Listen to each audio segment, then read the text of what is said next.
നമ്മളെല്ലാം മരിച്ചു പോകും, ഒരു സംശയമില്ലല്ലോ. സംശയമില്ല, ഒരു ഉറപ്പായ കാര്യം എന്താണ്? മരണമാണ്. മരിച്ചു പോകും. മരണത്തോടു കൂടി മണ്ണാങ്കട്ടയായി പോവുകയല്ല.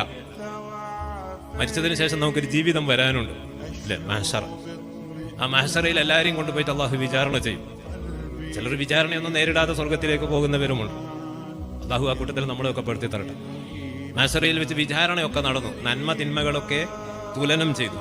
മീസാന ത്രാസിലിട്ട് നന്മ തിന്മകളൊക്കെ തൂക്കി. അങ്ങനെ രണ്ട് വിഭാഗമായിട്ട് തിരിയാണ്. ഫരീഖും ഫിൽ ജന്ന വ ഫരീഖും ഫിൽ സഈർ. ഒരു വിഭാഗം സ്വർഗത്തിലേക്ക്, ഒരു വിഭാഗം നരകത്തിലേക്ക്. അല്ലാഹു ആ സ്വർഗ അവകാശികളായ ആ ഫരീഖിൽ നമ്മളെയൊക്കെ പെടുത്തി തരട്ടെ.